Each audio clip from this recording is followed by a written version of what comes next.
بسم الله الرحمن الرحيم. الحمد لله رب العالمين، والصلاة والسلام على أشرف الخلائق أجمعين، سيدنا وسيد الأولين والآخرين، حبيبنا وحبيب إله العالمين، إمام المرسلين وخاتم النبيين، أبي القاسم المصطفى محمد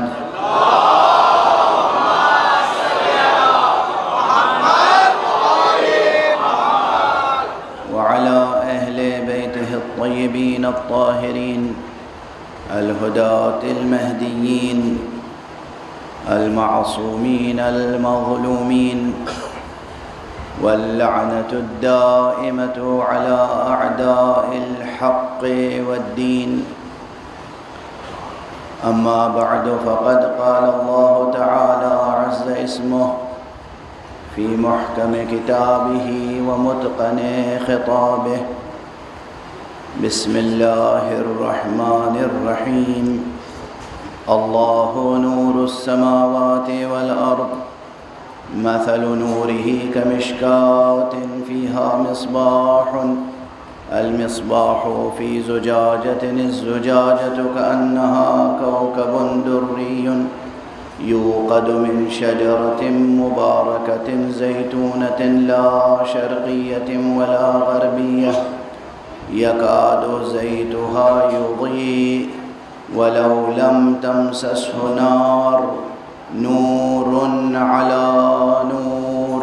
صدق الله العلي العظيم.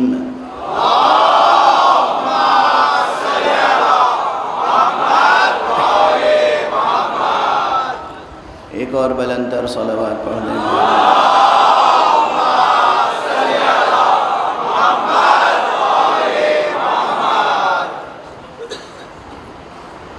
قرآن حکیم جو خود کتاب نور ہے، اس کے اس مخصوص سورے کی آیت جس سورے کا نام سورہ نور ہے، اور وہ آیت جس آیت کا نام آیت نور ہے، اور جس میں حق سبحانہ و تعالی نے علم و ہدایت کے شجرہ نور کا تعارف کرایا ہے. علم و ہدایت. علم خود نور ہے، ہدایت خود نور ہے. مجازن ہی نہیں، حقیقتاً نور ہے. کبھی یہ ہوتا ہے کسی چیز کو مجازن، یعنی ایک تشبیہ کے طور پر، سملی کے انداز میں یا میٹافوریکل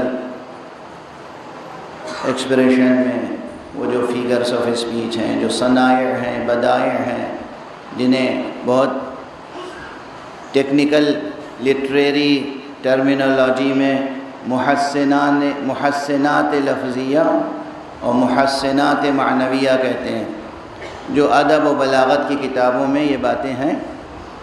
دیکھیے، بہت مشکل لفظیں میں کہتا ہوں، پھر ہر لفظ کو آسان بنا دیتا ہوں، تو ہر لفظ کی طرف توجہ کیا کیجیے.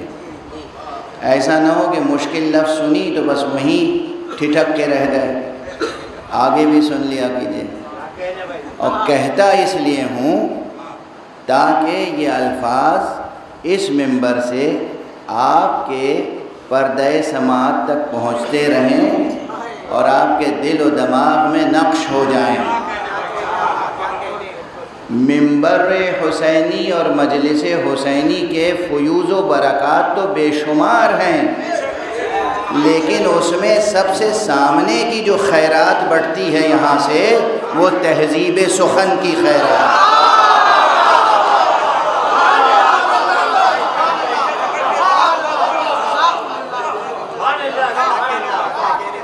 یہ ایک تاریخی حقیقت ہے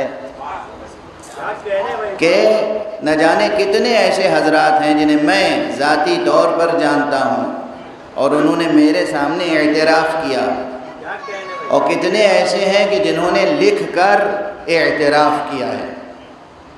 اسی بمبئی شہر میں موجود ہیں، لکھنؤ میں موجود ہیں، دہلی میں موجود ہیں، اور دنیا کے مختلف ملکوں میں موجود ہیں، جو مل کے جب گفتگو کرتے ہیں اور بہت اچھی شستہ، سلیس، نفیس، فصیح، بلیغ، مؤثر، دلنشین، جاذب توجہ اردو بولتے ہیں، اور ہم پوچھتے ہیں آپ نے اردو کہاں سے سیکھی؟ تو فخر سے کہتے ہیں ہم نے تو آقا حسین کی مجلسوں سے سیکھا۔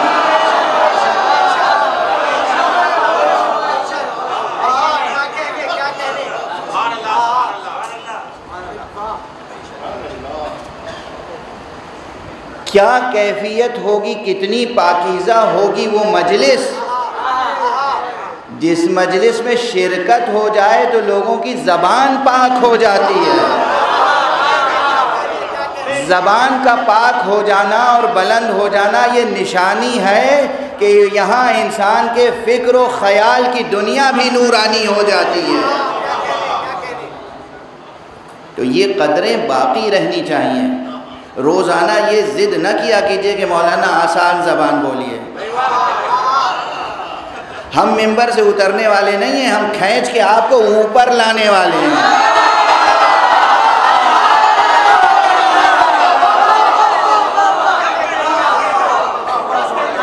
ڈائری لے کے بیٹھیے، پین لے کے بیٹھیے، قلم لے کے بیٹھیے، قلم ہمیشہ ساتھ رکھا کیجئے۔ قلم یاد رکھیے، قلم اس نیت سے بھی ساتھ رکھا کیجئے، اسے ہم ہمیشہ سینے سے لگائے رکھیں گے، اس لیے کہ یہ تمنائے رسول ہے۔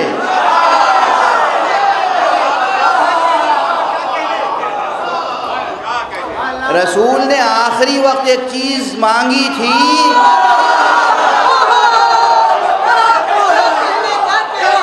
دنیا نے نہیں دی۔ ہم ہر وقت قلم ساتھ رکھیں تاکہ رسول کی یاد بھی باقی رہے، یہ رسول کا غم بھی تازہ رہے۔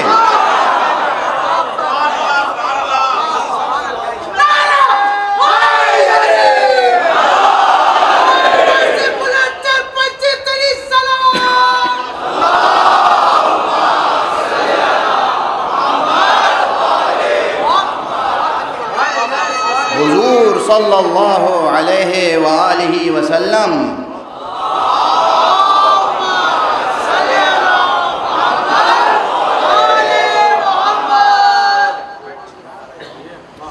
ان کی آخری تمنا، آخری خواہش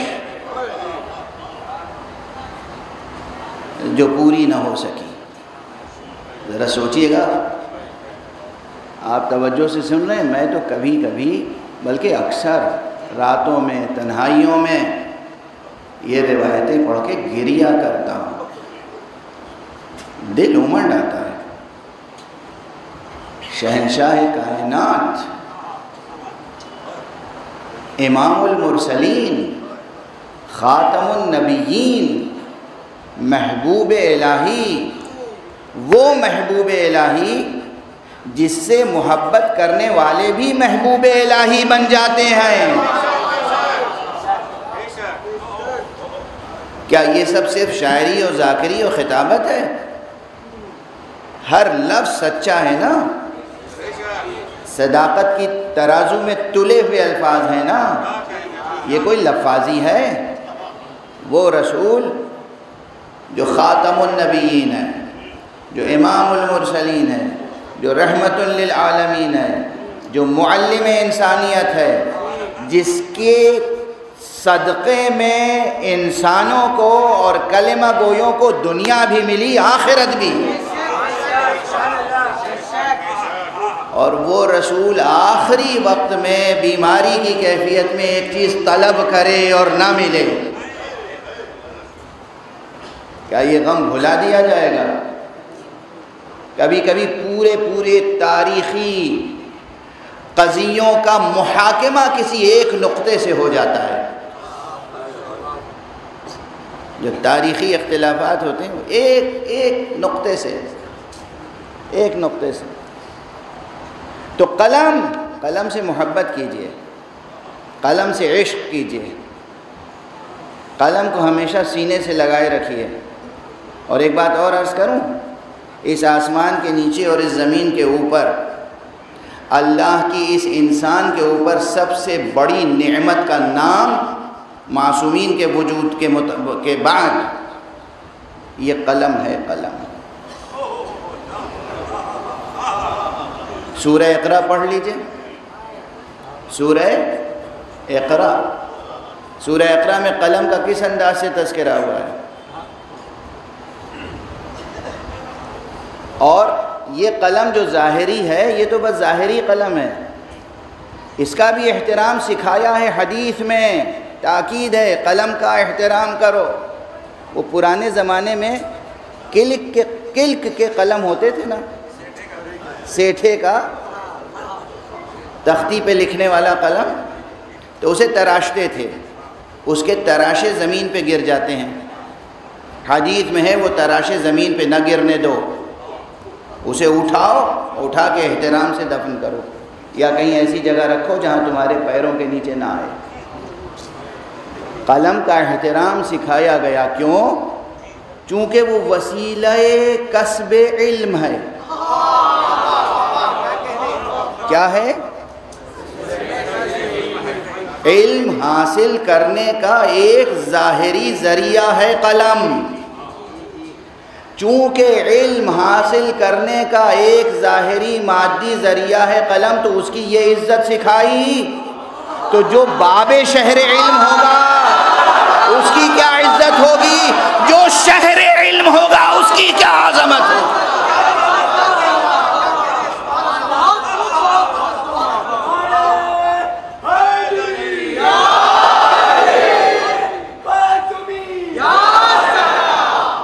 جو شہر علم ہوگا اس کی کیا عظمت ہوگی، اور جو باب شہر علم ہوگا اس کی کیا عظمت ہوگی، کتنی عزت کرنی چاہیے۔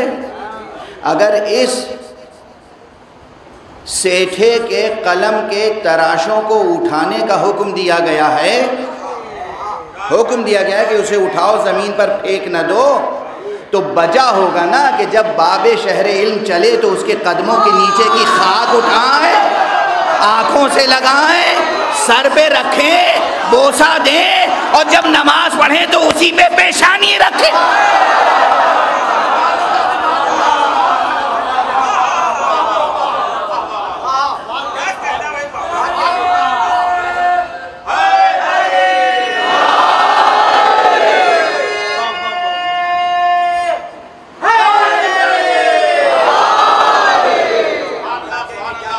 اب بہرحال یہ سب تو وہ برجستہ جملے ہیں جو فوراً آپ کو مخاطب کرتے وقت اور آپ کو مخاطب کرتے وقت زبان پر جاری ہوتے چلے جاتے ہیں، کہتا چلا جاتا ہوں۔ کہنا صرف یہ تھا کہ یہ شکوہ نہ کیا کیجئے کہ الفاظ بہت سخت ہیں، مجھے معلوم ہے سخت الفاظ ادا کرتا ہوں تو اس کے ساتھ آسان بھی ادا کرتا ہوں۔ اور پھر یہ بھی ہے، اس کو بلا وجہ تو نہیں کہتے کہ یہ مجلس مکتب حسینی ہے، یہ مجلس مدرسہ حسینی ہے، یہ مجلس اوپن یونیورسٹی ہیں۔ یونیورسٹی سے، کالج سے، مکتب سے، مدرسے سے آدمی کچھ نہ کچھ نئی بات سیکھتا ہے۔ یہ نہیں کہ سنی ہوئی بات سنے چلے جا رہے ہیں، سیکھنا ہے نا کچھ۔ تو قلم لے کے آئیے، ڈائری لے کے آئیے، کوئی نیا لفظ، نیا ٹاپک، نیا عنوان، نیا کیپشن، نئی ترکیب، کوئی نیا استعارہ آئے سامنے، اسے نوٹ کیجئے، جا کے ڈکشنری میں تلاش کیجئے، استادوں سے پوچھئے، اور جب تک اس کا کوئی معقول جواب دینے والا استاد نہ مل جائے تو پھر جا کے تل تھپنے سے گھر نہ بیٹھ جائیے، آرام سے جا کے سو گئے۔ انسان سونے کے لیے نہیں پیدا ہوا ہے، انسان وہ ہے کہ جو اس پوری کائنات کی ہر سوتی ہوئی حقیقت کو جگانے کے لیے پیدا ہوا ہمتیں بلند رکھو، ہمتیں۔ اس انسان کامل کی زندگی پر نظر رکھو جس نے ایک مرتبہ سحر کو دیکھا اور کہا اے سحر بتا کہ کبھی تو نے علی کو سوتا ہوا پایا ہے؟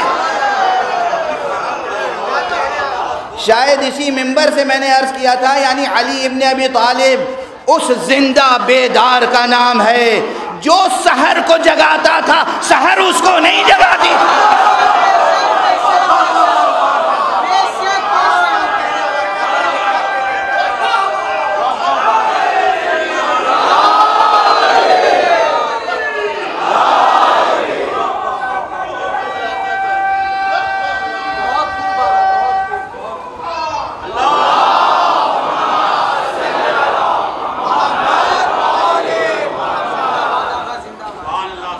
علی سحر کو جگاتے تھے، سحر علی کو نہیں بیدار کرتی تھی۔ اور دوسرے مقام پر ایک جملہ اور ہے، حضرت نے، حالانکہ مصائب کے ذہن میں آتا ہے لیکن آپ کو آج سنا کے آگے بڑھوں، ایک تسلسل سے ذہن میں مضمون آ رہا ہے تو عرض کرتا جا رہا ہوں۔ یہی مولا ہیں، مولا کائنات،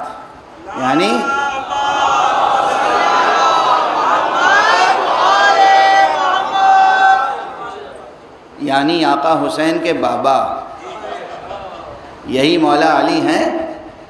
سر شگافتہ ہو چکا ہے، ضربت لگ چکی ہے، مسجد سے جب گلیم میں لایا گیا ہے گھر پر تو بس چند لمحوں کے بعد کہا کہ سب لوگ ہٹ جاؤ، مجھے تنہا چھوڑ دو اور مجھے گھر کے محراب عبادت میں تنہا چھوڑ دو۔ اور اس وقت تک مشغول ذکر و تسبیح و تحلیل و تمجید الہی کرتے رہے جب تک سورج نکل نہیں آیا۔ اور جب اس روز سورج نکل رہا تھا تو پھر علی نے سورج سے پوچھا، اے سورج بتا کبھی تو نے علی کو سوتا ہوا پایا ہے؟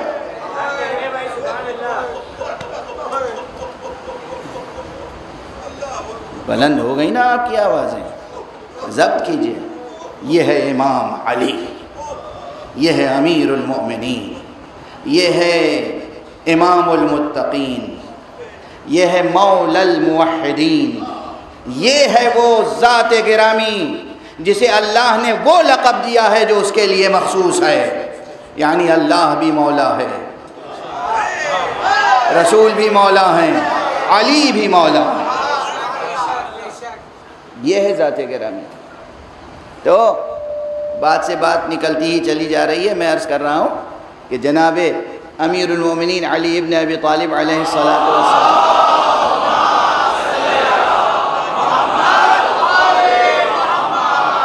کا وجود مبارک اور خود حضور علیہ السلام کا وجود مجازات قرآنی کی تعویلات اہل بیت کے ضمن میں یہ بات آتی ہے کہ نور کا قلم جسے کہتے ہیں وہ دراصل کنیت ہے محمد مصطفیٰ صلی اللہ علیہ وسلم۔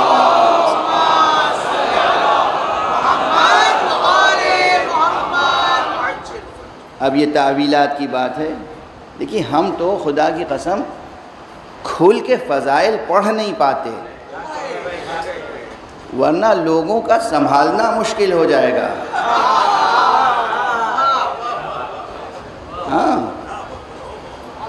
لوگ فضائل کا تحمل نہیں کر سکتے۔ کیا ہے حقیقت محمدیہ، کیا ہے حقیقت علویہ، کیا ہے حقیقت فاطمیہ، کیا ہے حقیقت حسنیہ، کیا ہے حقیقت حسینیہ، یہ ساری نوری حقیقتیں اور نورانی حقیقتیں آیت نور کے ضمن میں موجود ہیں، شجر نور کا تذکرہ ہے۔ تو آج ایک بات کی طرف اشارہ کروں، صرف ایک بات کی طرف۔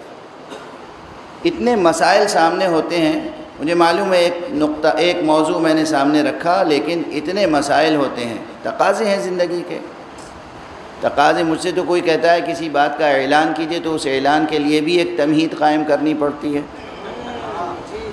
اور وقت وہی محدود ہے۔ تو بہرحال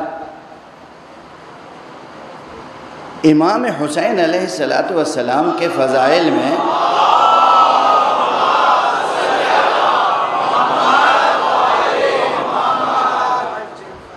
جہاں اور باتیں وہاں ایک بات صرف یہی سامنے رکھیے، کتنی بڑی فضیلت ہے، کتنی بڑی خصوصیت ہے عام نقطہ نظر سے، جو واقعی ان کی بڑی فضیلتیں ہیں وہ تو میں بیان ہی نہیں کر سکتا۔ عام نقطہ نظر سے انسانی افق ذہن کو سامنے رکھ کر کتنی بڑی فضیلت ہے۔ یہ نسل انسانی کا سلسلہ کب سے ہے؟ کب سے ہے؟ اگر یہ عام تاریخیں تسلیم کر لیں ہم، جو مسلمان مورخین نے لکھی ہیں، تو حضرت آدم علی نبینا وعلیہ الصلاۃ والسلام سے لے کر اور حضرت آدم سے لے کر ہمارے پیغمبر خاتم صلی اللہ علیہ وآلہ وسلم تک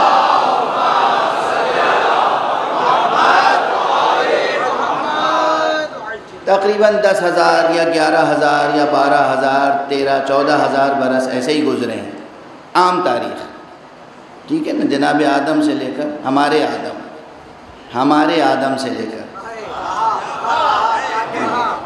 ہمارے آدم سے لے کر حضرت خاتم تک تقریباً 10,000 یا 12,000 یا ایسے ہی، بس اس سے زیادہ نہیں۔ لیکن سوچئے 10,000 سال تک یا 12,000 سال تک تمام انسانوں کی اور خصوصیت کے ساتھ عرب تاریخ کو اٹھا کر دیکھیں، نسل ابراہیم، نسل اسماعیل، قریش، عرب، ہے نا، انبیاء کی تاریخ، انبیاء کی اولادیں، انبیاء کے شجرے اور اوصیاء انبیاء، بہت سے نام مکرر ملیں گے، بہت سے نام ایک سے زیادہ مرتبہ ملیں گے آپ کو، لیکن اس پورے عرصے میں یہ 2 نام اللہ نے اپنے خزانے میں چھپا کے رکھے تھے۔ ہمارے امام حسن سے پہلے اور امام حسین سے پہلے کوئی بچہ ایسا نہیں پیدا ہوا جس کا نام حسن یا حسین رکھا گیا۔ خود یہ ایک ظاہری فضیلت ایسی ہے جسے ہم کہتے ہیں عام اصطلاح میں سنگ میل، معلوم ہوتا ہے کہ اس کے پہلے انسانی دنیا کچھ اور تھی، اس کے بعد انسانی دنیا کچھ اور ہوگی۔ اور عرب کلچر کیا تھا؟ آج بھی اٹھا کے جو اسٹوڈنٹس ہیں جا کے دیکھیں، جو لوگ کلچرل ہسٹری پہ ریسرچ کرتے ہیں، عرب کلچر یہ تھا کہ اپنے بیٹوں کا نام عموماً اب کیا قبیح رکھتے تھے۔ دیکھ لیجئے کیسے کیسے نام ہیں، صخر، حرب، امیہ، مطلب اور بہت سے نام لوں یا نہ لوں، چھوڑیے جانے دیجئے۔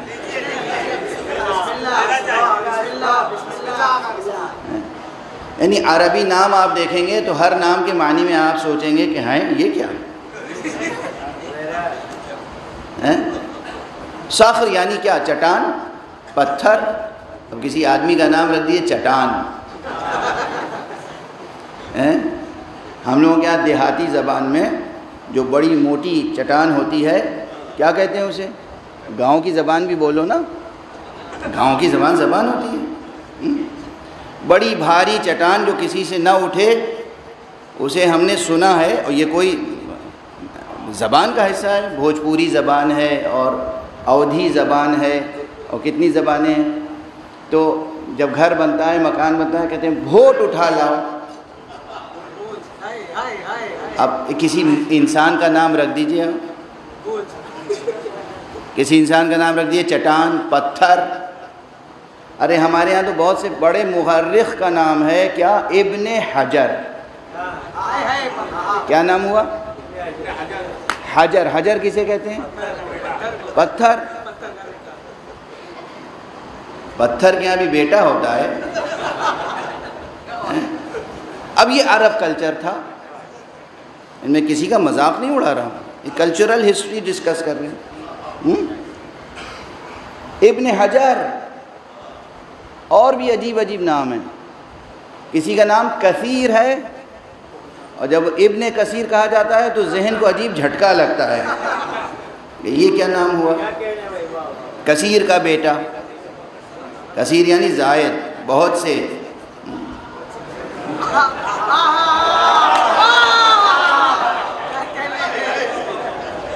کلچر خود اپنے دیکھیے نا، کلچر کیسا کلچر ہے. ابن درید نے ایک کتاب لکھی ہے علم اشتقاق میں، اور بہت سے اور حضرات نے بھی اس روایت کو نقل کیا ہے، ادبی روایت ہے. پوچھنے والے نے پوچھا کہ بھائی تم عربوں میں یہ کیا رسم ہے، غلاموں کے نام بہت اچھے رکھتے ہو، دلاویز، سننے میں اچھا لگتا ہے، بولنے میں اچھا لگتا ہے، پکارنے میں اچھا لگتا ہے، اور بیٹوں کے نام ایسے رکھتے ہو، کتا، بلی، کتے کا بچہ. اب میں ترجمہ سنا رہا ہوں، اصل لفظ نہیں سنا رہا ہوں، ڈکشنری میں ڈھونڈیے گا جا کے. اژدہا، پتھر، چٹان، یہ سب کیا ہے؟ بیٹوں کے نام ایسے رکھتے ہو اور غلاموں کے نام اچھے اچھے رکھتے ہو. یہ عرب کلچر تھا کون سا؟ جاہلیت والا.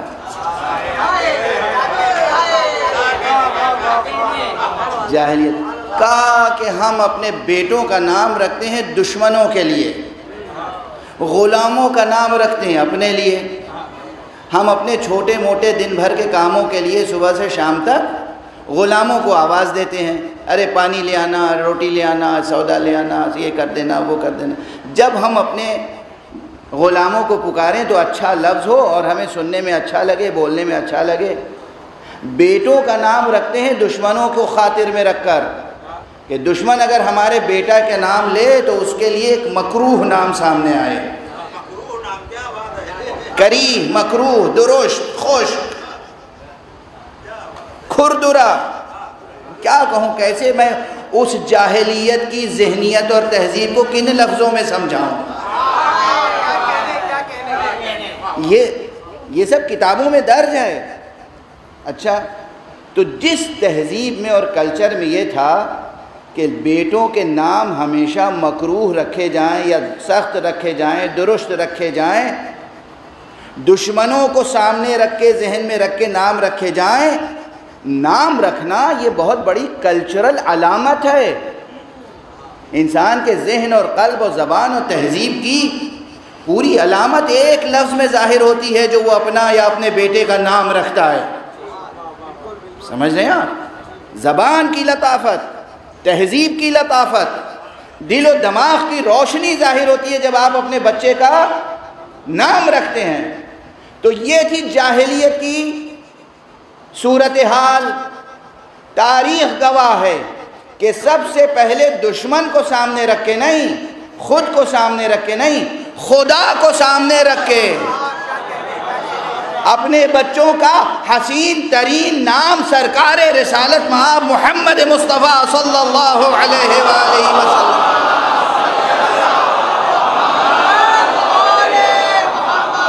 نے رکھا، اور بأمر الہی رکھا، خدا کے حکم سے رکھا، خدا کا بتایا ہوا نام رکھا. جبرائیل آئے مبارکباد دینے کے لیے. جب حسن علیہ السلام پیدا ہوئے تب بھی، جب امام حسین علیہ السلام پیدا ہوئے تب بھی جبرائیل آئے، انہوں نے مبارکباد دی اللہ کی طرف سے، تمام فرشتوں کی طرف سے، اپنی طرف سے. اور اس کے بعد کہا یا رسول اللہ، آپ اپنے نواسوں کا نام جناب ہارون وصی موسیٰ علیہ السلام کے بچوں کے نام پر شبر رکھیں، شبیر رکھیں. پیغمبر نے فرمایا یہ سریانی اور عبرانی زبانوں میں نام ہیں، ہم تو عربی زبان رکھتے ہیں. کہا پھر شبر کا نام حسن رکھیے، شبیر کا نام حسین رکھیے.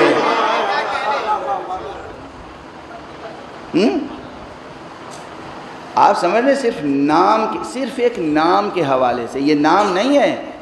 آدم سے لے کے قیامت تک تاریخ انسانی دو حصوں میں بانٹیے. پہلے کیا تہذیب و تصور تھا، اب کیا تہذیب اور تصور ہے. اب ہر شخص چاہتا ہے کہ اس کے بچے کا نام اچھا رکھا جائے، ہر شخص چاہتا ہے اس کے بچے کا نام خوبصورت رکھا جائے، ہر شخص چاہتا ہے اس کے بچے کا نام بامعنی رکھا جائے، جاذب توجہ، جاذب سماعت، سننے میں، بولنے میں، لکھنے میں ہر طرح اچھا معلوم ہو. یہ مسئلہ صرف دینی اور اسلامی نہیں ہے، اس کے معنی ہے کہ محمد مصطفیٰ صلی اللہ علیہ وآلہ وسلم نے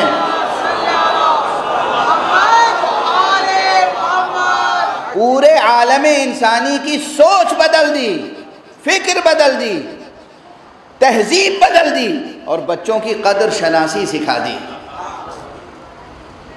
تو خود یہ نام نامی حسین تاریخ کا منفرد نام ہے۔ آقا حسین سے پہلے کسی کا نام حسین نہیں ہوا۔ اب بعد میں لوگ ان کے نام نامی پہ اپنا نام رکھتے ہیں، بچوں کے نام رکھتے ہیں، یہ ایک الگ بات ہے۔ ان سے پہلے کسی کا نام حسین نہیں ہوا، اور ان کے بھائی حسن سے پہلے کسی کا نام حسن نہیں ہوا۔ اور پھر حسن اور حسین دونوں نام مشتق کس مادے سے ہیں؟ روٹ ورڈ کیا ہے؟ حسن، ہے سین نون، حسن۔ اور یہ حسن ہر طرح کا حسن جہاں بھی ہو کائنات میں، اس کا سرچشمہ تلاش کیجئے گا تو ان دو جوانوں میں مل جائے گا۔ بہشت کا حسن بھی انہی کے دم قدم سے قائم ہے، اس زمین کا حسن بھی ان کے دم قدم سے قائم ہے، کہکشاؤں کا حسن بھی ان کے دم قدم سے قائم ہے۔ خدا کی قسم یہ اللہ کے 5 انوار وہ ہیں کہ پوری کائنات میں، مخلوقات میں، امکانات میں جہاں کہیں بھی روشنی کی کوئی کرن یا نور کا کوئی پرتو ہے، وہ انہی کے روح مبارک کا عکس ہے۔ یہ ہے نور مجرد، خصوصیت کے ساتھ حضرت امام حسین علیہ السلام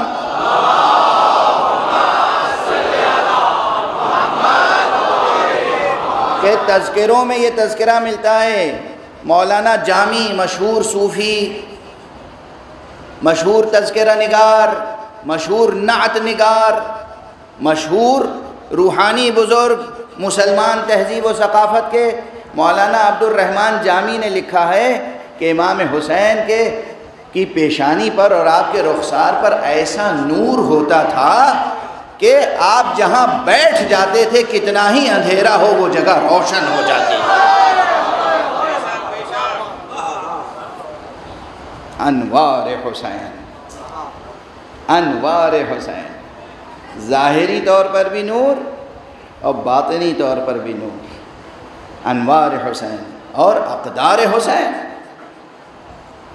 ویلیوز، اقدار، آپ کی ذات گرامی سے جو ہدایت کے چشمے پھوٹے، جو لوگوں کو گائیڈنس ملی، ہدایت ملی، علم ملا، عرفان ملا، اس کی تو کوئی انتہائی نہیں ہے۔ قبل اس کے کہ میں علمی نکات کی طرف اشارہ کروں جس کا آج شاید موقع نہ ملے، اب روزمرہ کی زندگی سے متعلق 1-2 روایتیں عرض کر دوں۔ ایک صلوات پڑھیے محمد و آل محمد۔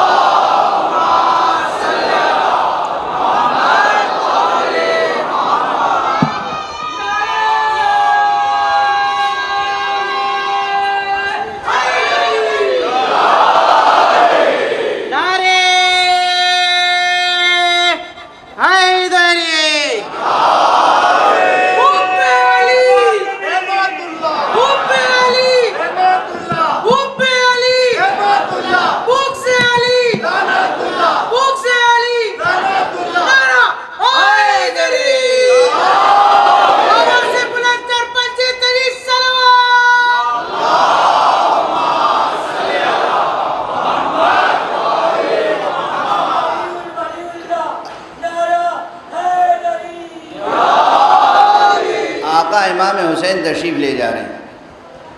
اچھا اس سے پہلے ایک واقعہ اور سن لیجئے۔ بیٹے کس کے ہیں؟ بیٹے کس کے ہیں؟ مولا علی کے بچپن کا واقعہ سناؤں آپ کو؟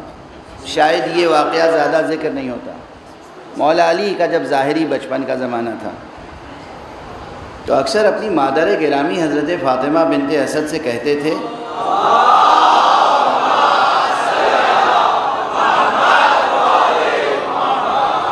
مادر گرامی وہ پڑوس میں جو ایک گھر ہے نا وہاں جو بچہ ہے فلاں، میرا حصے کا آدھا کھانا اسے دے دیجیے گا۔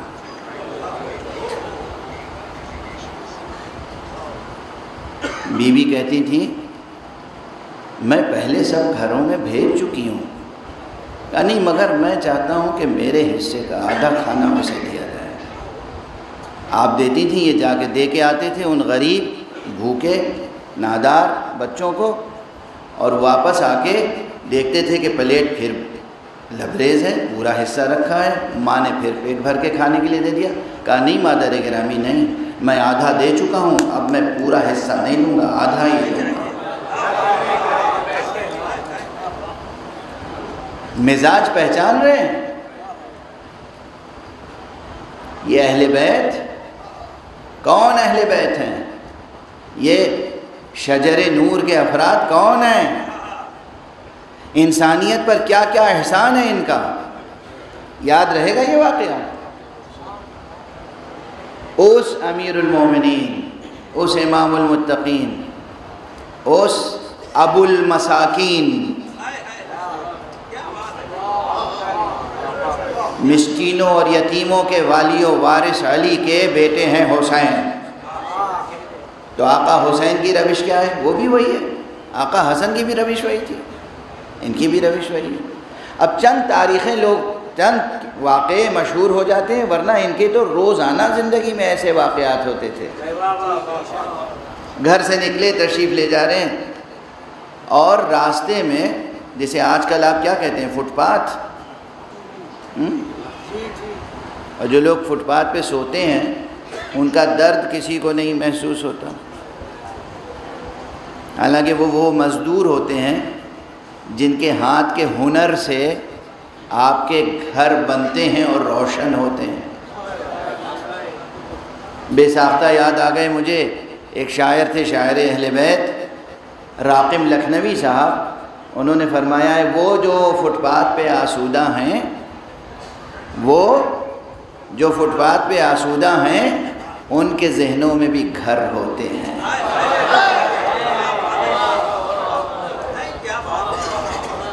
وہ جو فٹ پاتھ پہ آسودہ ہیں ان کے ذہنوں میں بھی گھر ہوتے ہیں۔ بہرحال ان کی کون قدر کرتا ہے؟ ماشاءاللہ جس کے پاس جتنا زیادہ روپیہ پیسہ ہو جاتا ہے وہ اتنی ہی اونچی گاڑی پہ بیٹھ کے زن سے نکل جاتا ہے۔ کون رک کے دیکھتا ہے؟ کون ٹھہر کے کسی کو دیکھتا ہے کیا کھا رہا ہے، کیسے کھا رہا ہے؟ آقا حسین اپنے فرس پر ہیں، گھوڑے پر چلے جا رہے ہیں، دیکھا کہ کچھ حبشی جوان، حبشی سیاہ غلام، سلیوز، یہ بیٹھے ہوئے سوکھی روٹی کھا رہے ہیں، اور ان میں سے ایک نے کہا ابو عبداللہ ہمارے پاس یہی میسر ہے، آئیے آپ ہمارے ساتھ بھی کھانا کھا لیجیے۔ آقا نے فوراً گھوڑا روکا، اتر آئے، وہیں زمین پر ان کے ساتھ بیٹھ گئے۔ حسین حسین حسین، شفقت کے ساتھ، محبت کے ساتھ بیٹھے، اور تھوڑا سا جو بھی اس سوکھی روٹی سے کھایا، اور جب دیکھا کہ سب کھا چکے، کہا دیکھو بھئی تم نے ہمیں دعوت دی، ہم نے تمہاری دعوت قبول کی، اب میں دعوت دے رہا ہوں، سب لوگ چلو میرے ساتھ۔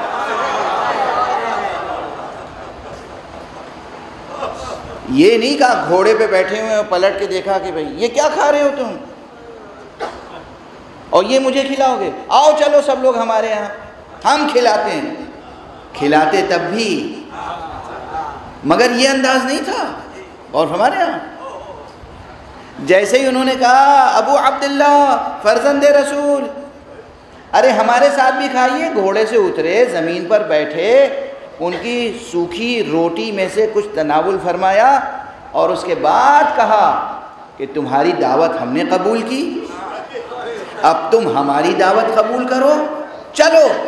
سب آئے خوشی خوشی آقا کے ساتھ، آقا کی ڈیہڑی پہ بیٹھے، آقا نے بہترین کھانا کھلایا، سب کو مالا مال کیا، اور جب جانے لگے تو لوگوں نے کہا آپ نے بہت دے دیا۔ کہا کیسی بات کرتے ہو، ان کے پاس تو جو کچھ تھا انہوں نے سب دے دیا تھا ہمیں، ہمارے پاس تو ابھی بہت کچھ موجود ہے۔ اسے کہتے ہیں سخی حسین۔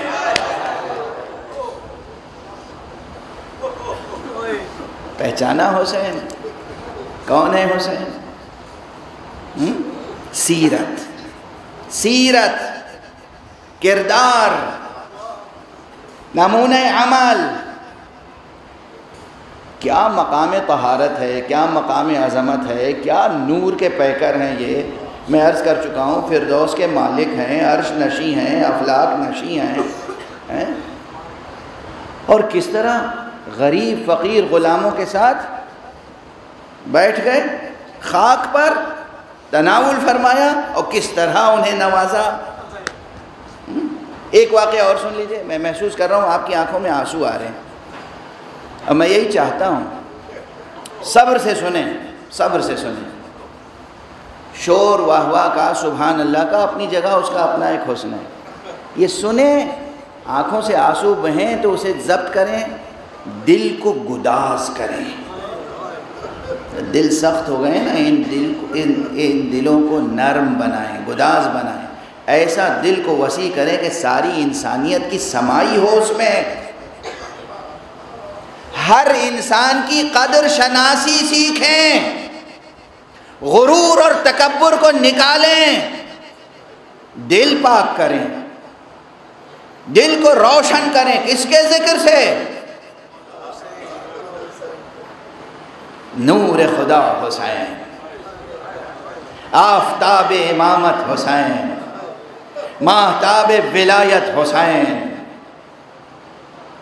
وہ حسین جس کے لیے رسول نے کہا ہے حسین منی وانا من حسین.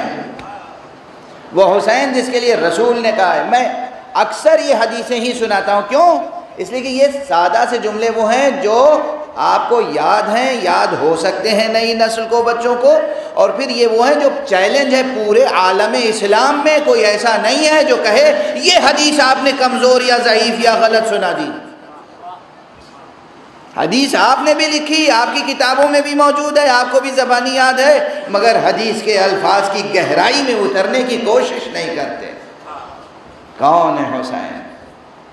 دوسرا واقعہ اسی طرح سن لیں. آقا تشریف لے جا رہے ہیں، تشریف لے جا رہے ہیں. دیکھا ایک جگہ، وہی کہوں فٹ پاتھ کنارے، راستے کے کنارے ایک حبشی غلام بیٹھا ہوا ہے، مہموم، محزون، غمزدہ، فکر مند. اور اس کے ہاتھ میں روٹی کا ایک سوکھا ٹکڑا ہے.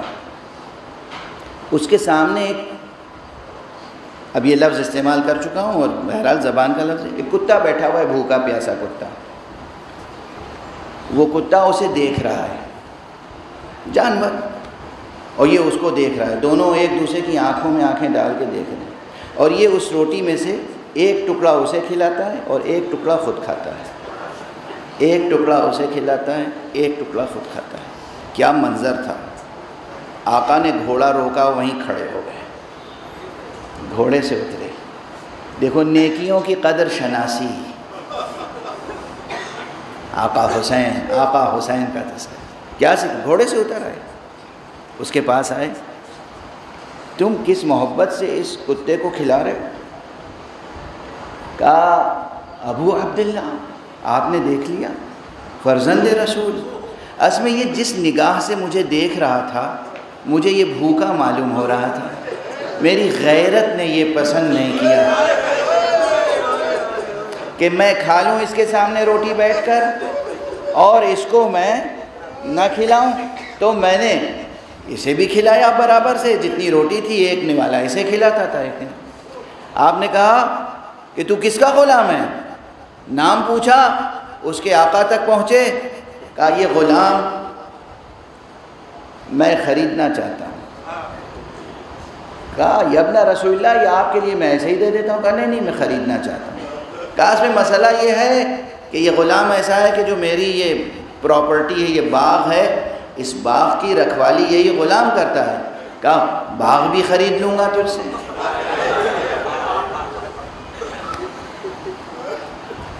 غلام کو خریدا، باغ کو خریدا.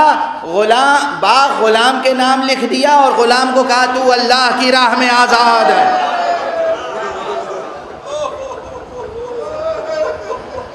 یاد رہے گا یہ واقعہ حسین کا. سخی حسین، مولا حسین، مولا ابن مولا حسین، رحمت عالم کا بیٹا حسین۔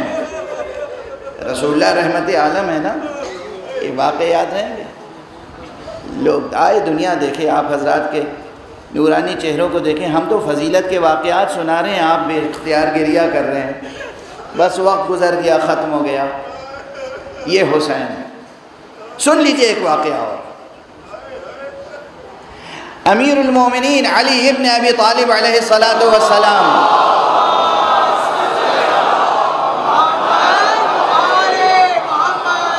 کی حیات طیبہ میں، آپ کی زندگی میں، کوفے میں، جس وقت آپ کی ظاہری خلافت کا زمانہ تھا، کوفے میں قحط پڑا، قحط سالی، بارش نہیں ہوئی۔ لوگ آئے، یا امیر المومنین، بارش نہیں ہوئی، قحط سالی ہے، زراعت نہیں ہوئی، باغوں میں پھل نہیں آئے۔ آپ نے کہا اچھا، آپ نے آقا حسین کو بلایا، کہا حسین ذرا دعا تو کرو بارش کے لیے۔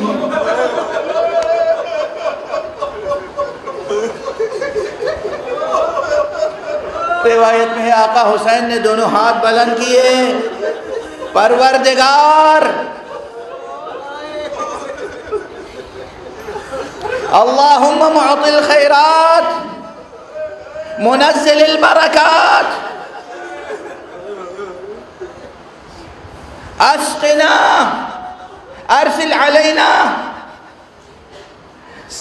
السماء مدرارا واسقنا غیثا غدقا۔ دعا فرمائی پروردگار ہمیں پانی سے سیراب کر دے۔ آقا کی دعا ختم نہیں ہوئی تھی،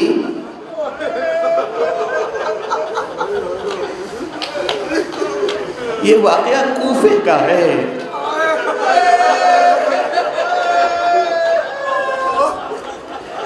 یہ واقعہ کوفے کا ہے۔ ابر آیا، خوب بارش ہوئی، کوفے میں بارش ہوئی، کوفے کے اطراف میں بارش ہوئی، دور دور سے لوگ آئے، لوگوں نے گواہی دی کہ سارا صحرا جل تھل ہو گیا، جہاں نشیب تھا وہاں پانی جمع ہو گیا اور لوگوں کی شکایت مٹ گئی۔ یہی کوفہ ہے جس نے حسین کو پیاسا رکھا۔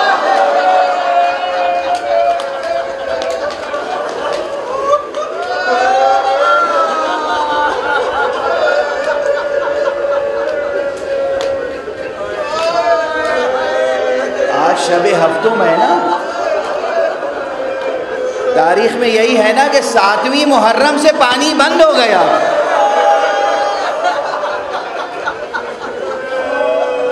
یہی کوفہ ہے جہاں حسین کی دعا سے جو کوفہ سیراب ہو چکا۔ حسین کا یہ احسان بھول گیا۔ اجرکم علی اللہ، خدا کو کسی غم میں نہ رلائے سوائے غم حسین کے۔ غم حسین میں کبھی آپ کی آنکھیں خشک نہ ہوں۔ پیاس کا سلسلہ شروع ہو گیا، بندش آپ کا سلسلہ شروع ہو گیا، دریا پہ پہرے بٹھا دیے گئے، خیام حسینی میں جو پانی ہے رفتہ رفتہ ختم ہوا، اور بچوں کی زبان پر العطش العطش۔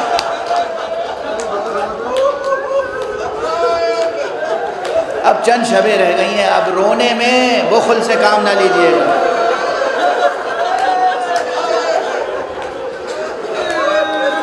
اتنا آنسو بہائیں کہ گناہ دھل جائیں، اتنا آنسو بہائیں کہ دل کی زمین زرخیز ہو جائے، اتنا آنسو بہائیں کہ جنت کے باغ لہلہا اٹھیں۔ آپ اپنے ان آنسوؤں کی قدر و قیمت جانتے ہیں؟ یہ آپ کے آنسو ہیں جو کبھی در بن جاتے ہیں اور رومال زہرا میں جگہ پاتے ہیں۔ یہ آپ کے آنسو ہیں جن سے باغہائے بہشت ریاض خلد سیراب ہوتے ہیں۔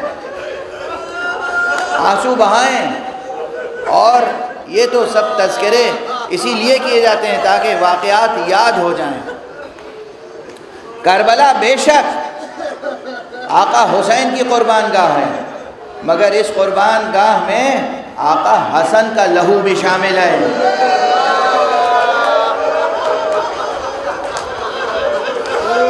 آج ذرا مختلف طریقے سے میں مصائب پڑھوں گا۔ عموماً ایک شہادت پڑھ دی جاتی ہے، نہیں، یاد رکھیں، پڑھیں، دیکھیں۔ آقا حسن کے 5 بچے، 5 بیٹے کربلا میں موجود تھے۔ آقا حسن ان 5 کے 5 نے جنگ کی، حصہ لیا جنگ میں، جہاد میں، اور 3 بچے قربان ہو گئے، 3 بچے قربان ہو گئے۔ یہ قربانیاں وہ ہیں سادہ، صرف سادہ تاریخی بیان عرض کر رہا ہوں، کوئی اس میں عبارت آرائی نہیں ہے، کوئی زیب داستاں کے لیے اضافہ نہیں ہے، صرف تاریخ، کوئی شاعرانہ بیان نہیں ہے، کوئی خطیبانہ بیان نہیں ہے، صرف تاریخ کے جملے تاکہ یاد رہیں۔ اور یاد ہیں آپ کو، میں تو صرف یاد دہانی ہوتی ہے ممبر سے مصائب میں، اور کیا ہو سکتا ہے۔ آقا حسن کے 3 بیٹے آقا حسین پہ قربان ہو گئے۔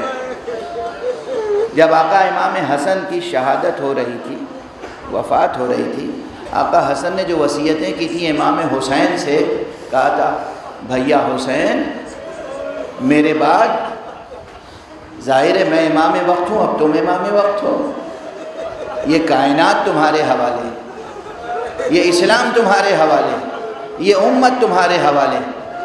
اور اس کے بعد کیا کہا، یہ میرا کنبہ بھی تمہارے حوالے۔ یہ جو میرے بچے آج یتیم ہو رہے ہیں بھیا حسین، انہیں بیٹوں کی طرح تم ہی پالنا۔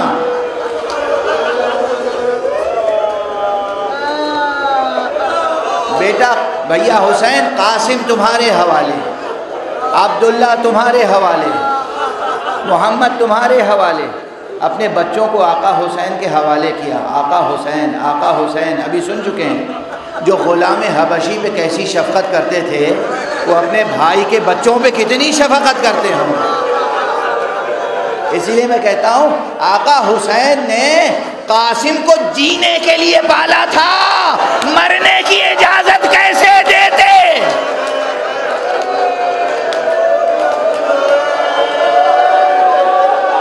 جینے کے لیے پالا تھا، مرنے کی اجازت کیسے دیتے؟ اس لیے جناب قاسم کی عمر کتنی ہے؟ 13 برس۔ عبداللہ اصغر کی عمر کتنی ہے؟ 11 برس۔ دونوں بچوں کا، بس آج دونوں بچوں کی شہادت کی طرف اشارہ کر دوں، صرف شہادت تو نہیں پڑھ پاؤں گا، اشارہ کر دوں۔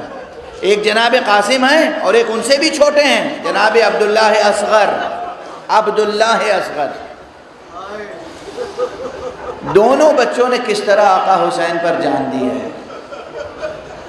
جناب قاسم تو آپ سنتے رہتے ہیں، شب بھر ماں نے آراستہ کیا، سجایا، کیونکہ قاسم کا حسن بے نظیر تھا۔ کیسا تھا؟ بس ایک جملہ آپ حضرات کا سنا ہوا ہے، اکثر کہتا ہوں، جب جناب قاسم نکلے ہیں خیمہ گاہ سے جنگ گاہ کی طرف گئے، تو دشمن فوج نے گواہی دی، ایک ایسا بچہ آیا جس کا چہرہ بدر کامل کی طرح تھا، 14ویں کی چاند کی طرح نورانی بچہ تھا۔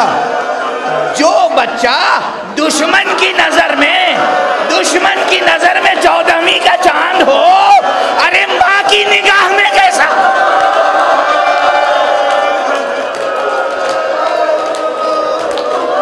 ماں کی نگاہ میں کیسا ہوگا؟ چچا کی نگاہ میں کیسا ہوگا؟ گھر والوں کی نگاہ میں کیسا ہوگا؟ قاسم آئے، 13 برس کا سن، 13 برس کا سن، پرسہ دیجئے جناب ام فروا کو، پرسہ دیجئے بھتیجے کا پرسہ حسین کو دیجئے۔ قاسم آئے اور چچا سے اجازت چاہی۔ چچا نے اجازت پہلے نہیں دی، کیا کہا؟ بیٹا تم اپنی ماں کی امید ہو، ماں کا سہارا ہو۔ فوراً کہا امو جان، چچا جان، ارے میری ماں نے سجا کے بھیجا ہے، یہ تلوار ماں نے باندھی ہے کمر میں، میری ماں راضی نہیں ہوں گی اگر میں قربان نہ ہوا۔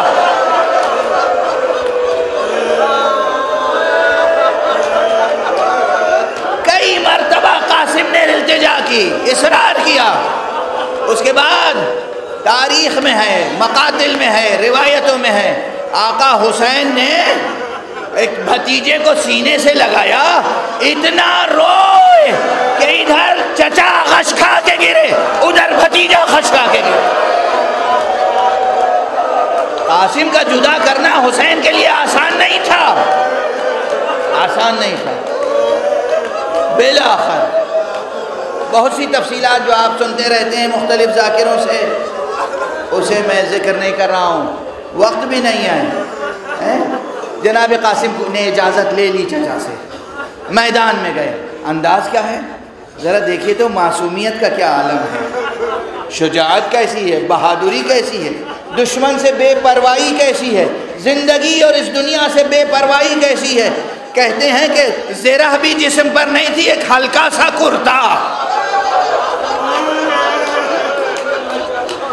اور گھوڑے پر تشریف فرما ہوئے تو پاؤں رکاب تک نہیں پہنچتا تھا۔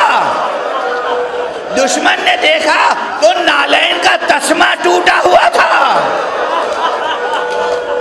جنگ کے لیے جا رہا ہے شہزادہ، جنگ کے لیے جا رہا ہے امام زادہ، اور بس اب تفصیل نہیں عرض کروں گا چونکہ دوسرے بھائی کا بھی تذکرہ میں کہہ چکا ہوں، کرنا ہے اس وقت۔ جناب قاسم گئے، بھرپور جنگ کی، بڑے بڑے نامی گرامی پہلوانوں کو تہہ تیغ کیا، مگر ہلکا کر کے امام حسن کے اس چاند کو حالے میں لے کر ہر طرف سے جب شہید کرنے کی کوشش ہوئی اور ایک شقی روبرو آیا تو ایک مرتبہ ایسا گرز گراں سر مبارک پہ لگا، بچے سے قاسم سے گھوڑے پر ٹھہرا نہ گیا، زمین پر آتے آتے آواز دی، چچا جان مدد کو آئیے۔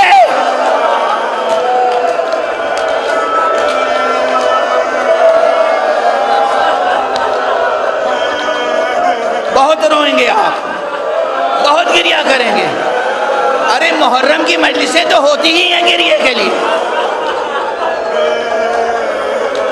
فضائل سنیے گا پورے سال کے سال، یہ تو دن ہے رونے کے اور پرسہ دینے کے، اور وہ بھی قاسم کے غم میں رونا۔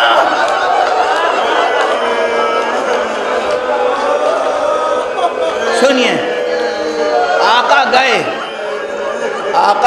جب گئے تو آپ نے دیکھا کہ ایک شقی ہے جو چاہتا ہے کہ جناب قاسم کا سر جدا کرے، امام سے دیکھا نہیں گیا، تلوار کھینچ کے حملہ آور ہوئے، کہا وائے ہو تجھ پر، لعنت ہو تجھ پر، لعنت ہو تجھ پر، وائے ہو تجھ پر، میرے رہتے ہوئے میری نگاہوں کے سامنے قاسم کا سر جدا کرنا چاہتا۔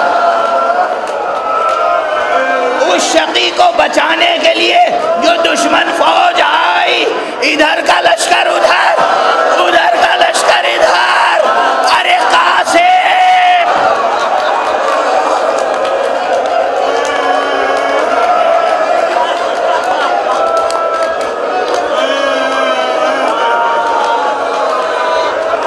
آقا حسین کو ایک جملہ کہنا پڑا، ایک جملہ۔ کیا جملہ تھا؟ میرے بچے قاسم، مجھے شرمندگی ہے، میں شرمندہ ہوں کہ تم مدد کے لیے پکارو اور میں مدد بھی نہ کر پاؤں۔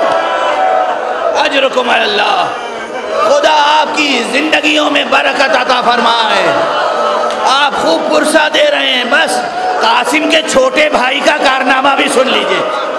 یہ کارنامہ اس وقت ہے جب سب ختم ہو چکے ہیں، اصغر بھی شہید ہو چکے ہیں۔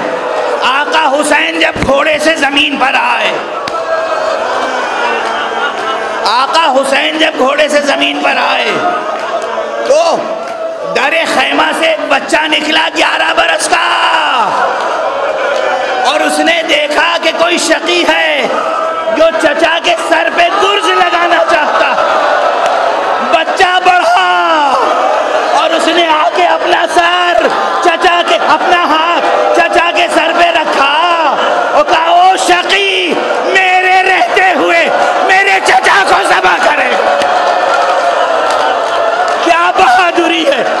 شجاعت ہے.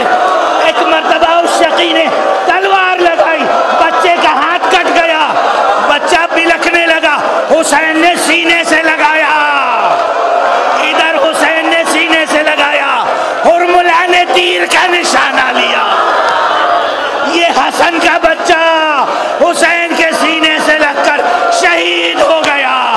واہ حسنا، واہ قاسمہ، واہ حسین.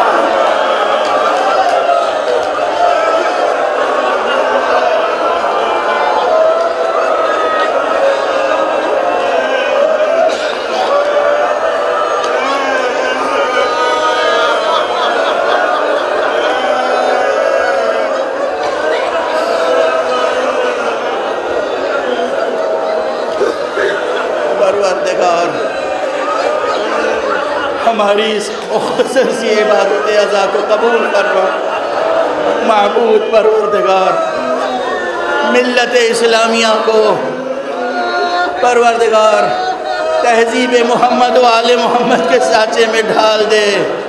پروردگار جو مسلمان غفلت میں ہیں، حسین کا مرتبہ نہیں پہچانتے، انہیں آقا حسین کی معرفت عطا فرما.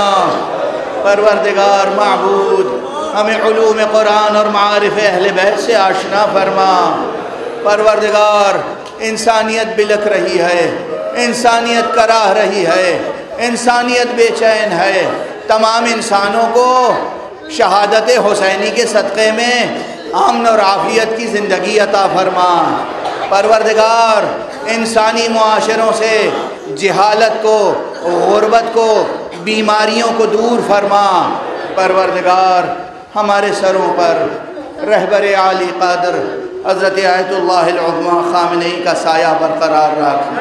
پروردگار ہمارے سروں پر حضرت آیت اللہ العظمیٰ سید علی سیستانی کا سایہ برقرار رکھ. پروردگار جتنی مرجعیات رشیدہ ہیں ان کو اپنی خاص حفظ و امان میں رکھ. اے پروردگار معبود اپنے ولی آخر کو اذن ظہور عطا فرما اور ان کے ہاتھوں سے اپنی رحمت و رافت و عدالت کا پرچم لہرا دے. آپ حضرات سے خصوصی التماس ہے، دو التماس ہے. ایک تو یہ کہ ہوئز حسین تنظیم کے بچے 27 اگست کو ایک بلڈ ڈونیشن کیمپ لگا رہے ہیں. آپ حضرات ان کے ساتھ تعاون کریں. پروردگار آپ کی زندگیوں میں قوت حیات اور برکتیں عطا فرمائیں. اور یہ چند نام خصوصیت سے دیے گئے ہیں. سید عادل حسین، یہ بچہ نوجوان بچہ، نوخیز بچہ ابھی یہیں کہیں 3 منزلہ عمارت سے گر کر زخمی ہو گیا ہے اور اس کا آپریشن ہونا ہے. آپ حضرات اس کی صحت و زندگی کے لیے دعا کیجیے گا. ایک بچی ہے نزہت فاطمہ، اسے ایک مہلک بیماری بتائی گئی ہے سرطان کی، کل اس کا آپریشن ہونے والا ہے. اس کی صحت کے لیے بھی دعا فرمائیے گا. اور سید محمد باقر، ان کو بھی آپ اپنی دعا میں شامل رکھیے گا. اور انہیں غالباً بلڈ کی ضرورت ہے یا انہیں بلڈ کینسر ہے. پروردگار